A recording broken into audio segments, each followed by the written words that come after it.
All that shit they talking. When it comes to the party and this dance floor, we don't do all that talking. We light them up. Light them up. Put them up in the sky. It's a party, it's a party, it's a party, it's a party, it's a party. Light them up. Pull up in the rubber. Pull up. It's a party, it's a party, it's a party. We're about to go.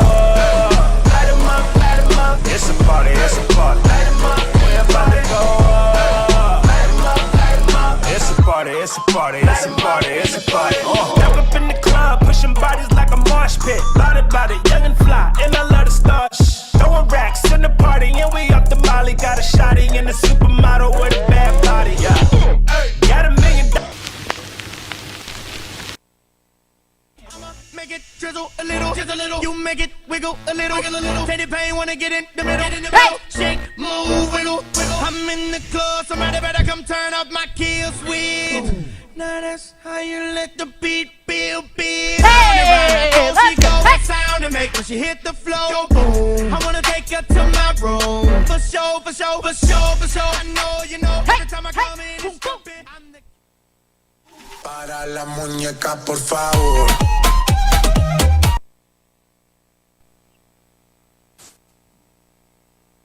Welcome to the World of Dance After Show presented by World of Dance Studios. I'm Kristen Byrd, and let me tell you what a night it was when it came to the duels. So much excitement, and we've got a duo here that was a big part of the duels this week. But before we do that, we are going to kick it off with Tabitha Dumo, who's going to give us insight about this week's episode. Hi everyone, Tabitha Dumo, co-executive producer of World of Dance, back again to talk about the show. But before we jump into this week's episode and exciting duels, I just want to say, and I don't know if you've heard the news, but Emmy nominations came out today, and the show has been nominated. I want to congratulate Jefferson and Antrianita for their amazing work on the show and their nomination. I mean, as you guys have seen, if you've been tuning in, this couple has been together since they were little kids. They're now adults and they're married and they have a child and they've been like doing this forever. So it's great to see that, you know, they have a platform to come out on, to showcase all that they have, and now they're being recognized. So fingers crossed, we love them. Anyway, so to jump into the duels this week, well, I mean, it's just been so action-packed. I'm going to highlight two of my faves was the battle and the duel between Bailey and Kida, James and Harrison. You know, it's funny because, you know, there's a lot of things that go along with this show outside of the dance. And I want to kind of like highlight the strategy and the mental strength that you have to have. So for this duel to come together, like I know that Bailey and Kida, they got a little bit grilled by the judges week one. So in rehearsals, they had something to prove. Not only were they preparing for a duel, but they were like, well, we need to show the judges what we can do and prove them wrong. So, you know, James and Harrison really had mentally a battle that they were like, no, do or die. And there was more at stake and more that they had to prove. Where James and Harrison had a really great first week. So they were just focused maybe a little more on the dual mentality. And a lot of this competition is about what your material you come prepared with and the mindset going into that battle.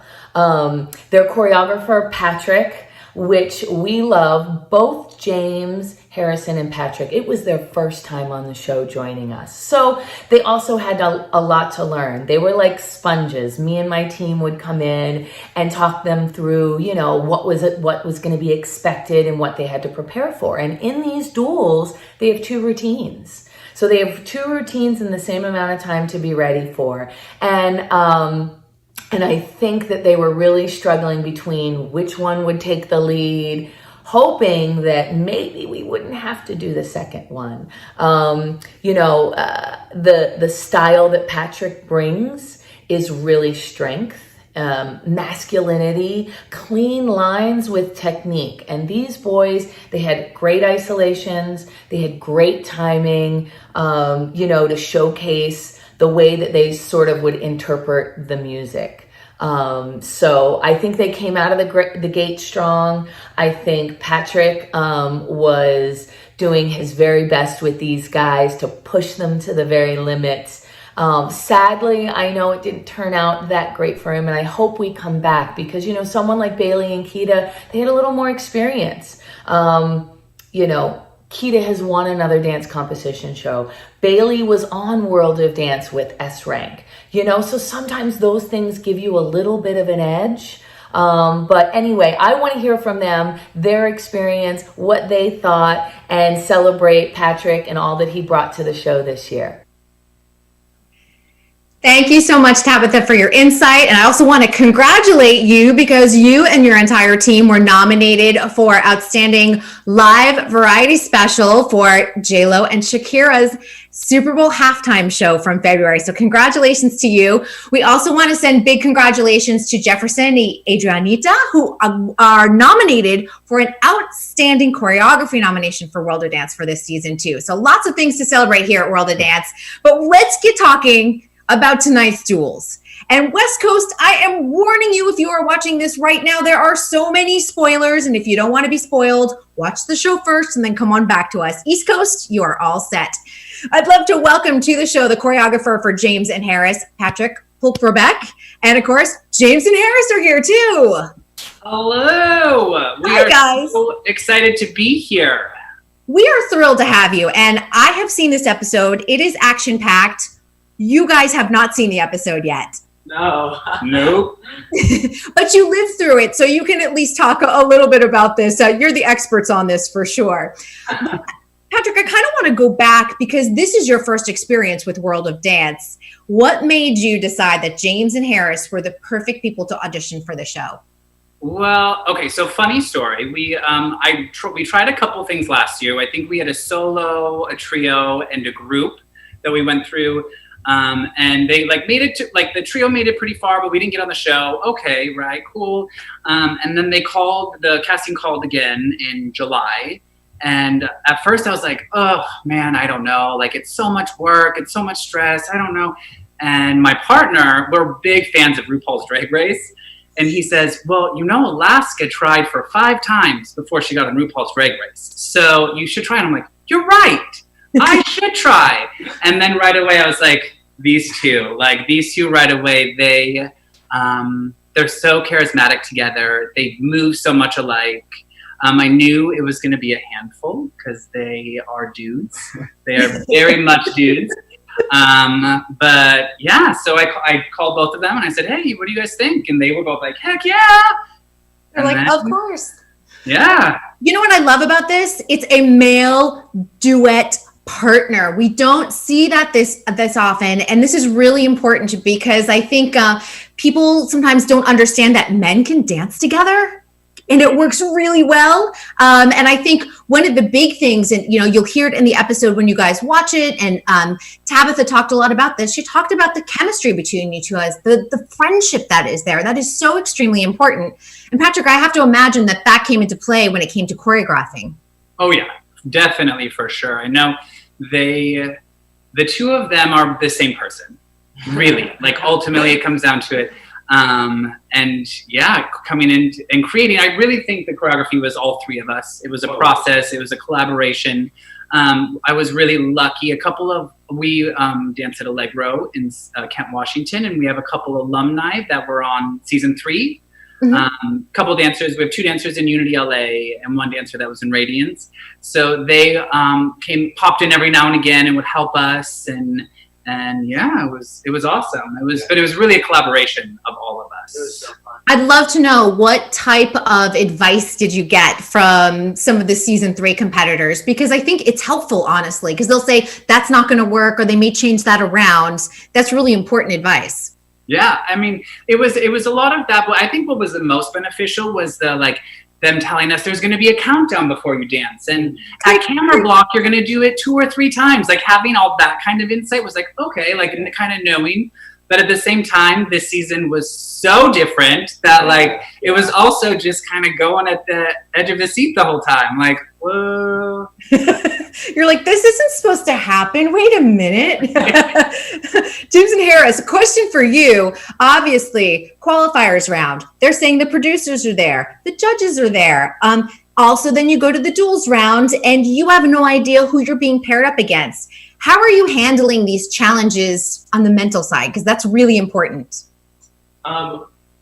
In regards to qualifiers, when we were told that they were just producers, we needed to prepare our performance to be amazing no matter what. Yeah. Whether J-Lo, Neo, and Jennifer were there, we knew we need to perform as if they were there. So going into it and really seeing them there was a surprise, but our preparation had already had us ready to succeed. And then I guess for duels, it was definitely 100 times more nerve-wracking in my opinion.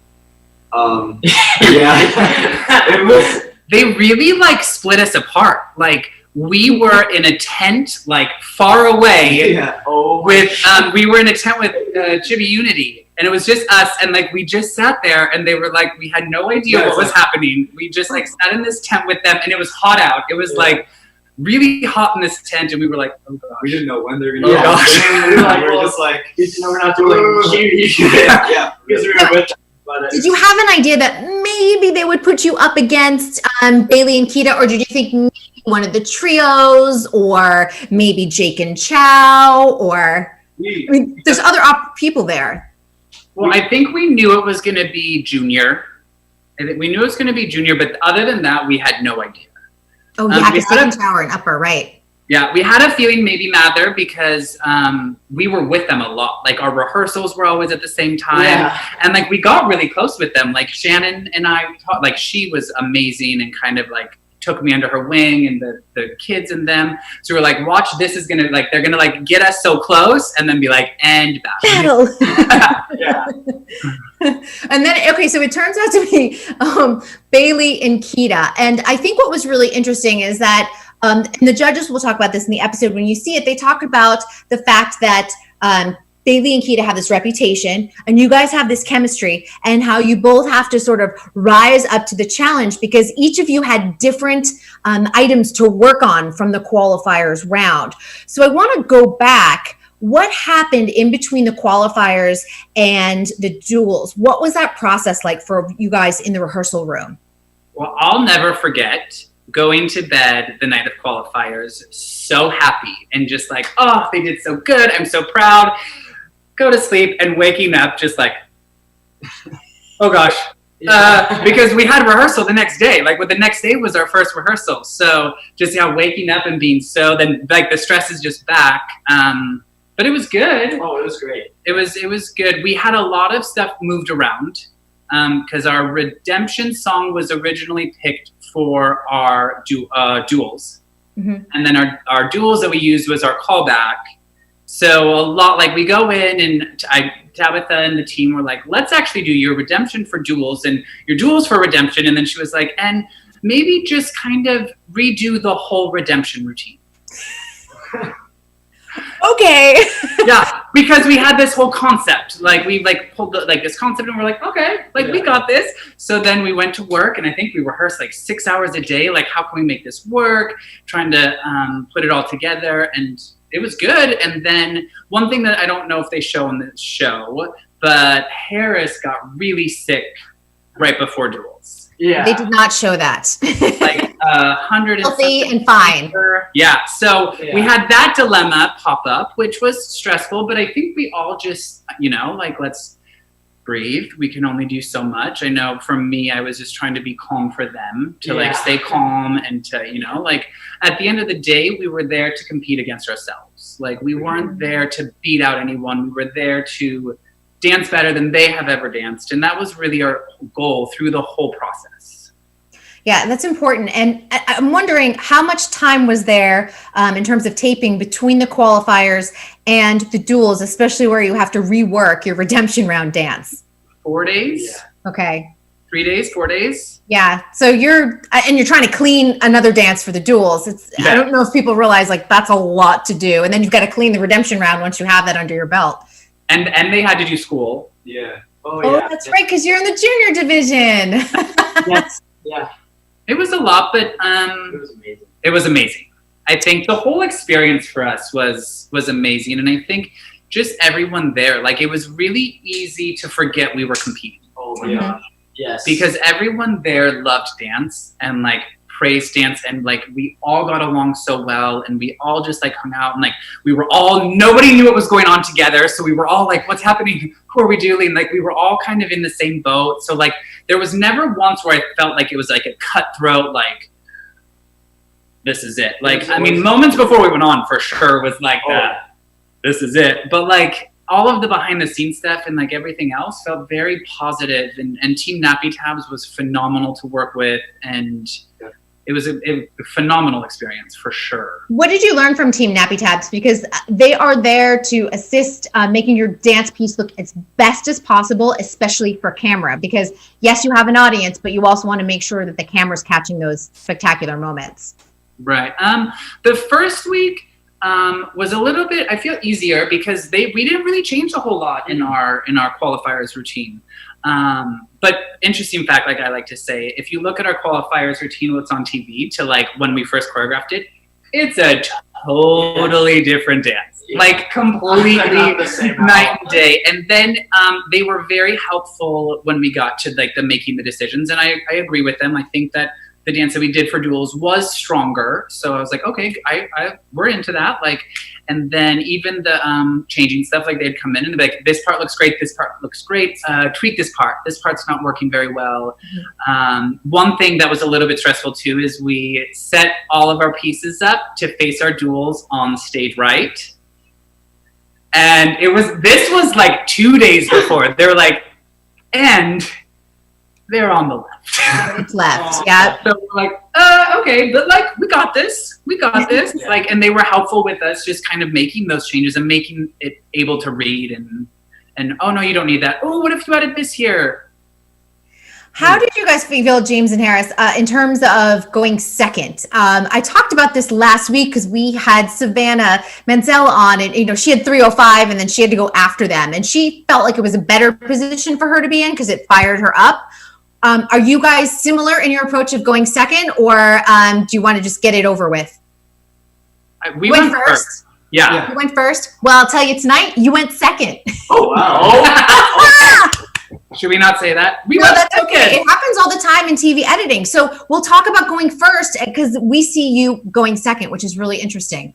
Yeah. I was honestly really excited to go first just because I felt like that I couldn't get their performance in my head if we went first. Mm-hmm. So it was clean slate. All I had to focus on was us, and then I could watch them dance, and that was it. And then we figure out the results. But I know for a fact if we were standing there and we watched them perform, I'd go out there and be like, okay, yeah, cool. All right, this is it. Yeah.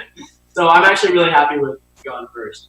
What I loved about the piece in the Duels, though, is that it had a different edge to it than what you guys did in the qualifiers, and it actually matched up very nicely with and complemented what Bailey and Kida did. And I almost felt like this truly was a battle, and it could go either way, honestly. Yeah, for sure. We wanted to go into the Duels with a fight. We wanted to bring everything we had. We wanted to punch, kick, scratch, you know what I mean? So we really felt that, and we really thought about that while we were choreographing all together too. We really wanted to have that presented, I guess, overall. So that makes me happy that that's how you interpreted it. I know, and it makes sense too when Tabitha was saying, and she talks about this in the video, the switching of the dances and how you guys explained it. It all kind of makes sense, and you see how it all comes together. I mean, of course, they kind of probably know who you're going up against, and they know what your competitor is doing. So what has been exciting about the World of Dance Duels, I think, is that these really are battles. It's not, like I've said before, it's not like a ballet person going against a tap person, and you're like, how do you compare, a watermelon to a baseball? You know what I mean? The battles this year, I felt like were really authentic. I think that's what really resonated with me. For sure. It was, I think the only hard thing was not because like when you know who you're dueling, you can throw some like little stuff in there to them and like plan on that. And when you don't know, it's like, I mean, we would have felt terrible with our routine if little Savannah was standing there. You know what I mean? Like, Oh my god. Yeah, we had the idea. like we all said that. We were like, please don't be Savannah. Yeah. Please don't be Savannah. And if it was, we said that when we walked down to do the face-off, we would stand on our knees. Yeah, like, because she's the sweetest little thing in the whole world. Like, made so us to be all- like, oh, like we were like, oh, please not Savannah. I know. We all fell in love with her last week. Jeremy and I think the last thing we typed to each other, and Jeremy's our producer, everyone. You can't see him behind the scenes directing everything. But the last thing I think I typed to him and I was like, isn't she the cutest? And we were like, this was a cute show. I mean, we just adored her. And yeah, having to battle against her would probably be everyone's nightmare. Like, we love her. Right? She's a she's a beast. Yeah, the mic too, and just being able to just recuperate from that and go back at it and do it better the second time. Yeah. Like, I know if my mic fell out while I was dancing, I'd be like, can I do it over again, please? Yeah, she's a small but mighty, as we like to coin her. How about the judges' comments? I find that oftentimes, sometimes they're mixed messages, because, you know, Neil will have his opinion and JLo has her opinion and Derek has it, and then you've got Twitch on. How are you processing all of this as a choreographer and taking little elements that you do need to take with you to the next round? It was hard. I think the hardest part is just like trying not to hyperventilate and like die, because you don't know what's happening. So it's like, okay, but listen, I think it was all great stuff. I think I respect them all so much that, you know, the first round he talked about the moment in the choreography, and so we kind of looked at that. We went into duels like, okay, we can't have any moment. Like we got to fill everything. We got to punch everything. We got to fill everything. I think, you know, in the second round, I don't know what they show, but I know Nia talked about like wanting them to jump more. So like even before we can. He wanted you to fly. Yes, he wanted us to fly. So then before redemption, I was like, I'm like, you guys got to jump. Like, you have to jump as high as you can. Like, because we were trying to just take all of those things and apply them. And sometimes they disagree too. Like, I remember he was like, I want you guys to fly. And Derek was like, they were flying. So you're trying to like take everything in and also just hear everyone out too. And not hyperventilate. Yeah, and not die. But Yeah, the dissension between Derek and Neo in the duels round was actually really fun to listen to. But the note I loved that I thought was perfect was from Twitch. She was like, he's basically saying, take it to the edge. Just take it to the edge. You guys have got this. So just take it as far as you can. And in my head, okay, I knew you guys were going to the redemption round, but in my head, I was like, oh my God, that was his cue. He's basically like, I'm going to give this to you. I'm probably picking you for the redemption round. I kind of think you guys felt the same way, because you're like, we're going.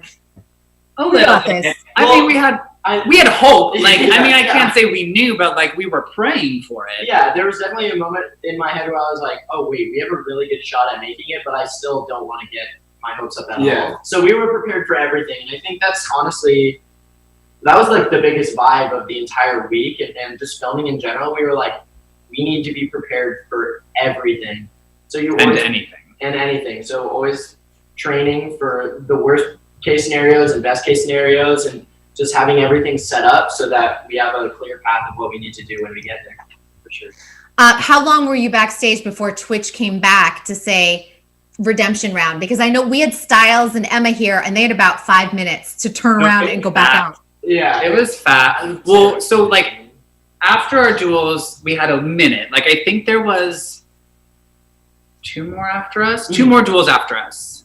No, 1 more. There was only 1 more. Yeah. 1 more duel after us. So 2 dances, and then once he called it, though, it was really fast. Like after he picked, it was like go, and we were like trying to like rehearse little things. They're like, we need them upstairs now, and they were wiping their feet off, and it was really fast. Yeah. Oh wow! And so you have to get that energy back up. You have to like get your head in the game again, and you're going up against the young cast this time around. Totally different, and your dance, another kind of 180 from what you've done in the duels. Well, that's something that I think they're so versatile that like we really wanted to show. I mean, they're good at hip hop. They can both tap really well. They can musical theater, like they're hams. Like, so we really wanted to bring a different approach to each dance. And it was really important to me that we had different tricks in every routine, that we weren't doing any, like if there was a turn, like let's make a new turn. If there's a jump, let's do a different jump. Like, so everything was different and felt fresh, was a really It does. Yeah, you did a cool good job with that. Yeah, you guys did a great job with that, honestly. Mm-hmm. And I think the judges were sad to let you go, honestly. You'll hear all the comments and everything. No, they were really like, you should be in this competition. It's so hard with the way the duels are because they make a great duel head to head, but then someone great still has to go home. Right. For sure. But What I do you- think, Go ahead. Oh no, I was like, go ahead. I just think the experience though is phenomenal, and we are praying for a season 5, and we are training for a season 5, and we want to go back and just. I like that. I like the fight. What did you learn? What were those elements that you learned in doing season 4 that you will bring to the table for season 5? For me personally, knowing you have so much more in you than you think you do. So like waking up with like a 101 fever on your duel day and just trying to reach as deep as possible and being like, whoo, Harris, you feel like poop right now, but you got this. Like there was a couple times like dry block, I started getting sick and I was doing backflips and landing on my chest and just being able to like breathe and be like, I got this. And you just gotta reach super deep and just pull it out of you and really just perform, because that's what we were here to do, and I wasn't gonna let anything stop me from doing that. How about you, James? Yeah, going into this experience, I knew it wasn't going to be easy. I knew it was going to be a challenge, but going through it, it was even more crazy than I really thought it was going to be. But yeah, I've learned a lot, and like you said, finding yourself, finding how much you can bring, and just I feel like if we come next time, it's just going to be even better, 100 times better, way more fight, way more energy, Pushing the limits. Yeah, pushing the limits. Yeah, and when that confidence is there too, you know, you already know that you can do this. So now it's like now the fight is like, let's just get to that next round, to that next round. Yes. Patrick, what did you learn on the choreography side doing World of Dance? Well, I was really lucky. I had a lot of colleagues that I would send videos to. Cassandra Chavez would give us critiques. Yes. Sabrina Phillip, Ambrose, like a lot of close friends of mine that would give us lots of feedback, lots of just inspiration. I think for me, I want to do more storytelling because I think that's what fills my soul the most. And I think even our first week, like I knew we had this story and like it's a real story with James, like it's a true, authentic thing that happened. So I think I'd like to personally, as a choreographer, dive more into how I can push the boundaries of storytelling and movement. And J-Lo loves a good story. Oh yeah. Yeah, she's the storyteller of that group. So, you know, one thing I'd really love to talk about in our last few minutes, and it's something that kind of came up last summer. It was a hashtag, but I really do think it's a movement, and I think you guys embrace it in the best way possible. Boys Dance 2. Yes. So I wanted to, if you can talk a little bit, all three of you, about the positivity that has come out of this movement, because we know the negative side of it, but I want to hear the positive side because I think a lot of good things have come on the other side of it. I know for me personally, a lot of people have since the start have reached out, like a lot of young boys have reached out to me on Instagram. And I think and I think that's these two, why I wanted to work with these two too, is because they are so, them. They don't try to be somebody else. Do you know what I mean? When they dance, there's no like, oh, I'm trying to dance like this, or I'm trying to dance like this. Like they're like, no, I'm James, I dance like James, and I'm Harris, and I dance like Harris. And I think that's like the biggest message that I want young boys to take from it is like, dance how you want to dance. Dance like you. Dance. You don't have to dance like anyone else, but just however you feel, do it. For sure. Do you know what I mean? Because I feel like there's such a stigma on well, first of all, boys, you have to dance this way. This is how you have to dance. And I think that needs to be talked about more. And I mean, I definitely think I'm a pretty strong dude. And I'm also like, you got to do push-ups. One day when we were rehearsing, I made them do cardio and they sat in the bathroom for 30 minutes afterwards. They weren't really crying, but because I was like, no, you're going to be strong. Like, you're going to be strong. You're going to you have to be athletic. That was one of our biggest goals going into it, was to be athletic and to be artistic. And you can still be emotional and you can still be vulnerable. And I think that's the important side. And I'm a big fan of throwing out masculine and feminine adjectives in dance, using just strong, soft, powerful, emotional, because they apply to all of us no matter how we identify. Yes. For sure. Yeah, definitely. And I think that was one of our biggest goals. And something we talked about a lot too, about how we will hopefully have like young boys inspired to dance more. Oh and my gosh, yeah. Like, we want that. Bring it on. Let's go. Let's dance. Like, let's do it. Yeah, let's have no stigma around dance. Let's just dance because we love to dance. Yeah, and growing up, I always remembered being so inspired by male dancers who were older than me. Yeah. And being like, wow, they can do this. They can have a career doing this. I was like, so why can't I? And now having this opportunity to be able to dance in front of the world as a male artist it's kind of crazy to think, like, amazing. I don't even know if my brain has gone there. Yeah. To be honest. No, but I feel it. Like, it's crazy to think about it, and then you think about it, and it's like, oh. Yeah, and there's kids. there's kids, not even just boys, but girls too. Like, to think that me and James have this opportunity to inspire so many children and I guess people to dance and just do it and get out and go and take classes is so amazing. And I'm so fortunate to have had that opportunity because I know little Harris wanted the same thing. And I think to be able to take risks too. I think that's a big thing that I see, especially with young boys, is the timidness to take risks. So I think it's just, like, I think my biggest message for them would say, take the risk and figure out you first. Figure out you and the rest will follow. I love that. It's great advice. And dancers are athletes and artists. You can be both. It's not mutually exclusive. Yeah. And Harris, we're going to give a shout out to your dad because I know that he's been very supportive as a dance dad. Both of their parents were really awesome through the whole. If I asked, they were like, okay, what time, when? Really supportive. They were always there. Mama Hope, Mama Angela. Yeah. Daddy Doug. Daddy Doug and Daddy Style.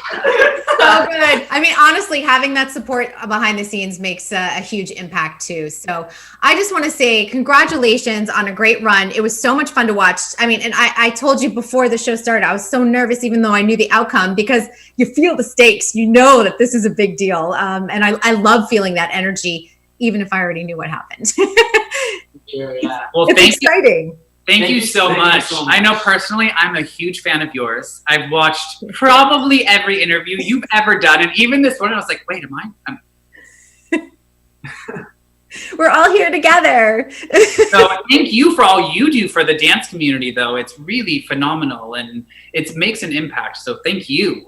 Oh, thank you so much. Your words mean a lot. And it's my pleasure, my passion, and such an honor to cover all of your stories. So congratulations on a great run on season 4 World of Dance. And maybe we'll see you in season 5. Yes. Let's go.